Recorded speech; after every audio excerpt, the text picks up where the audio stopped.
The official Steam Machine is a small form factor gaming PC with a console-style experience. Obviously, that is a Steam Machine. But since Valve has opened up SteamOS to any system, and many of us have felt inspired to build our own Steam machines, I'm left with a bit of an esoteric question about what makes them a Steam machine.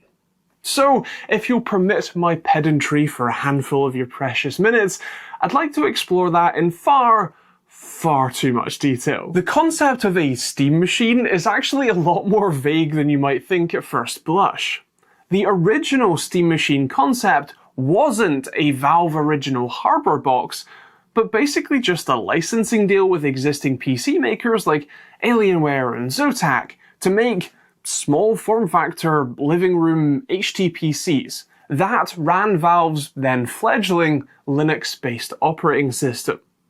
SteamOS, now Arch Linux with Steam baked in, is the answer to the ever-growing question of why the hell do we still all use Windows when Microsoft is so dedicated to making it an increasingly awful experience in the name of extracting the most revenue from both you as possible and directly from subscriptions to basic things like word processors and even the operating system itself, and through data collection, advertising, and what feels like it errs closer to the side of malware than to useful features.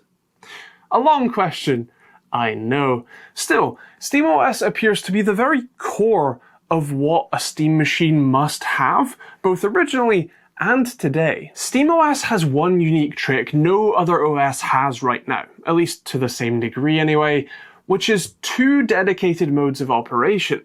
Since SteamOS is primarily intended to be a living room gaming experience, a realm that consoles like the Xbox, PlayStation, and Nintendo Switch have typically dominated, the default view that you get of SteamOS is just that, a console-like dashboard.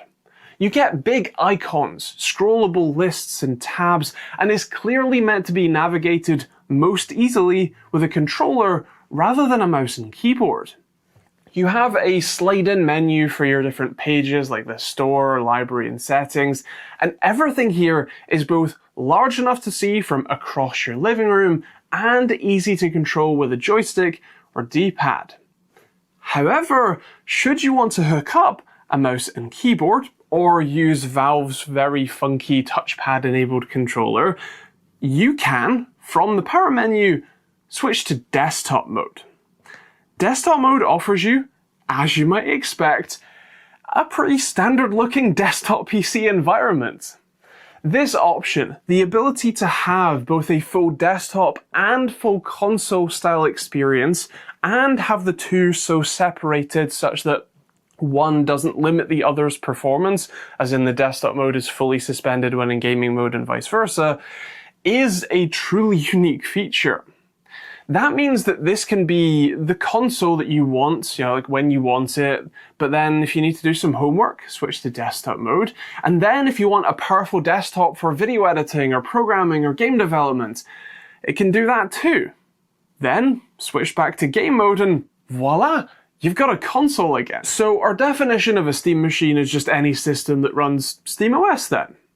Well, you could make that argument, but I think there's more to it, specifically the hardware you install said OS on. Both iteration of Valve's official Steam machines and the operating system itself all focus on a living room or TV experience being the primary function. Now, I know that lots of people have consoles hooked up to monitors and play much in the same way that PC gamers do, but when I think of a console gaming experience, I think of the TV and the sofa and a controller. And that's what Valve has been aiming at this whole time. So, for me, it has to physically be a console too. Valve's Steam Machine is tiny. It's actually a lot smaller than you might expect, basically fitting in the palm of your hand as the little GameCube that it is. And that obviously fits the bill perfectly. It will fit under your TV, even facing you with no problems, the same way that a PS5 or Xbox Series X does. So if you want to build or buy a Steam machine that isn't directly from Valve, To meet my pedantic criteria, it has to be at least small enough to fit under your TV. My DIY Steam machine in its fractal Terra case does this pretty damn well. I do have to have it sideways instead of facing me, as the long GPU support is kind of working against me there, but this has been sitting under my TV very nicely for a month or two now, so really anything Terra-sized or smaller is good to go. This Lianli A3 MATX based system though, well, it's on the larger side for a small form factor PC. Don't get me wrong, this could fit under your TV, but nowhere near as comfortably as the Terra, and certainly nowhere near as the Steam machine's tiny size. For context, this Lianli A3 MATX takes up 26.3 litres of volume or space. My Terra, 11.4 litres. The Steam machine, 3.85 litres. Yeah, it is insanely small. But that means that this Lianli case is 6.8 times larger in volume than the Steam machine, and my Terra case is just shy of 3 times the size. What that means for a definition is that it has to be small, like sub 15 litres at most, to really fit the bill. For context, the little fridge that is the Xbox Series X comes in at 6.86 litres, and the PS5 is about 10.5 litres. The Slim is more like 8. 26 is just too much to really fit under your TV. So it has to be a small gaming PC running SteamOS. Well, you could leave it there. You could. I won't know. See, there's also a hardware requirement for me, one that Valve's own Steam machine falls dangerously close to the limits of, in fact. The system has to have enough performance to actually enjoy gaming on your TV with it. Since most people's TVs are 4K 60 these days, with some being 120Hz instead, the hardware really ought to keep up with games running at least 4K 60 or even sort of lesser 1080p 120. Valve's Steam machine gets dangerously close to failing this requirement with its overclocked RX 7400 GPU and underclocked Ryzen 7400F CPU. They even had to remove the 4K 60 guarantee, and for more intensive titles, it only manages like serviceable 4K performance thanks to FSR 4.1 upscaling, i.e. rendering at lower resolutions and using black magic to upscale the frame after the fact. My system is a little better, using a full-fledged Ryzen 7600X and a generation newer and step-up GPU, the RX 9060 XT. Admittedly, the only one I had on hand for that build was the 8GB version, rather than the more desirable 16GB version you'll find, well, right there actually, but still.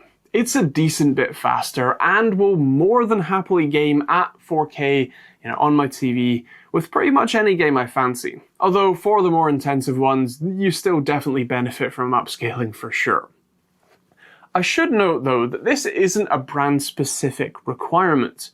If an Intel and Nvidia system works fine for you on SteamOS, more power to you. AMD, especially on the GPU front, has typically had the edge, especially when using Linux. And I have to imagine with SteamOS's fork of Arch being so heavily tailored to their own double AMD systems, opting to not use double AMD might draw in some unwanted complexity. That also brings me to one often understated requirement. It just works.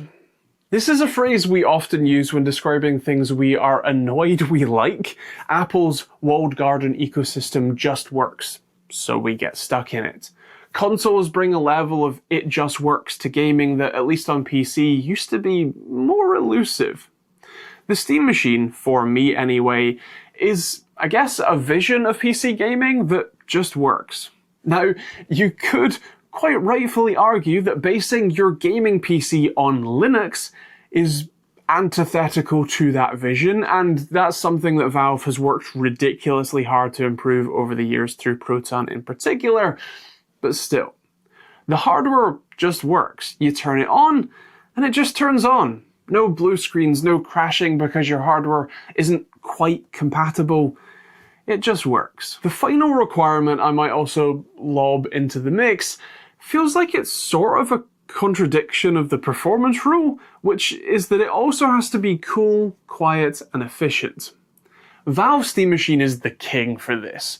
The reason the performance is so limited is because they opted to make it utterly tiny and whisper quiet even under load.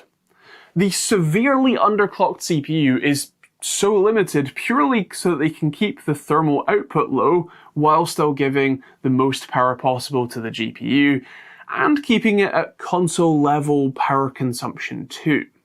The more powerful the hardware, especially in such a small volume, the more heat and noise it will generate and the more power it will use. My 7600X and 9060 XT system seems to be a pretty great balance on that front.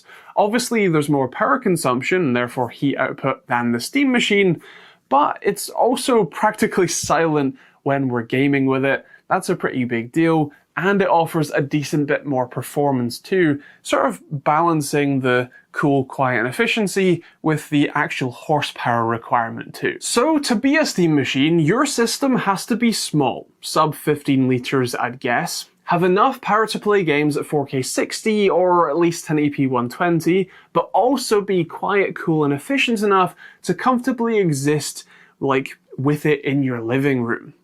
It also has to run SteamOS, and as best as possible, it needs to just work. In what may be the truest form of irony, what I've just described is basically the core features defining Steam Machine from Valve's Steam Machine store page, something I didn't know until finishing this list and double checking the Steam Machine specs and size. Now, I would argue that my list of requirements has some more nuance to it, and the fact that Valve's Steam Machine almost fails on the performance front makes my take a little more distinguished, but still. Those are my thoughts, but I would love to hear yours in the comments down below. What is a Steam Machine to you? Is your list of requirements more or less strict than mine? Are you maybe a little less autistic than I am and a little, just don't care so much? Let me know in the comments down below. If you want to check out my own Steam Machine build guide, I will leave that on the end cards or cards above. And if you want to check out more videos like this one, you can hit the subscribe button and turn on the bell notification icon. This is purposely a little bit of fun, so hopefully you've enjoyed it. If you have, let me know in the comments. And otherwise, yeah, thanks for watching. Hope you enjoyed it. I'll see you on the next video.